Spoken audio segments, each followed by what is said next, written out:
सादर प्रणाम, नमस्कार। देखिए धीरज जी, ये जो लड़ाई है, ये बेसिकली जो कामगार, पूरे भारत हम्म, में जो कामगार है, वो चाहे प्राइवेट लिमिटेड कंपनी के हो, पब्लिक सेक्टर के हो, प्राइवेट उद्योगों के, कोऑपरेटिव सेक्टर, कारपोरेट सेक्टर, मतलब जो भी भारत सरकार के उद्योग, राज्य सरकारों के उद्योग, ये सारे जो कामगार है, वो हर महीने अपने पेंशन के लिए पैसे भरते हैं। और ये जो पैसे भरते हैं, उनका अगर वैल्यूएशन के हिसाब से देखें तो 30 साल में इनका तकरीबन 20 लाख रुपए सरकार के पास जमा होता है, एज पर वैल्यूएशन, ठीक है। हर एक व्यक्ति का। हम्म। अब इतना पैसा जमा होने के बाद सरकार उनको वो पैसा कभी वापस नहीं करती, कभी नहीं। और उनको पेंशन मिलती है as an average 1,000 rupees. Minimum pension government ने 2014 में की 1,000 रुपया। लेकिन आपको मैं बता दूं, सॉरी, आपको मैं बता दूं कि 36,60,000 लोगों को 1,000 से कम पेंशन है, और तकरीबन 50 लाख लोगों को 1,500 से कम है।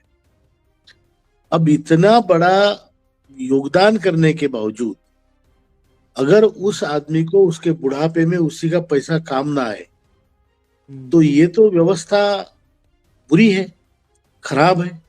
मैं अपना पैसा लगाऊं, देश को आगे बढ़ाऊं, नौकरी भी करूं, और आपके पास पैसा जमा करूं, और आप बोले कि नहीं, अभी तो आप बूढ़े हो गए, अब 1,000 रुपए में मस्त जियो।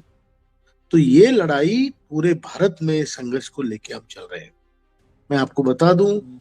तकरीबन 81 लाख से ऊपर लोग रिटायर्ड हैं, और हम्म। 7.5 करोड़ वो लोग हैं जो आज की तारीख में अंशदान कर रहे हैं और कल को रिटायर्ड होंगे।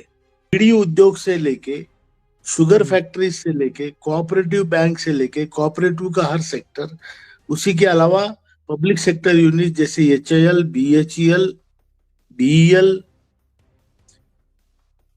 Bharat earth moving movers limited, VEML, सब प्रकार के, हम्म। यहाँ तक कि जहाँ 20 से ज्यादा स्टाफ है, ऐसे दवाखाने, हम्म। पेट्रोल पंप, होटल्स, हम्म। ये सब लोग इसमें आते हैं। हम्म। मीडिया, जहाँ मीडिया में हम्म। परमानेंट लोग हैं, वो भी इसमें आते हैं। तो हम्म। ये बहुत बड़ा सेक्टर है, पूरा औद्योगिक सेक्टर है भारत का ये। और इतने बड़े, इतने तादाद पे होने के बावजूद इन लोगों पे अन्याय हो रहा है। आप मुझे बताइए, 1,000 रुपए में एक आदमी और उसकी बीवी कैसे जी पाएंगे?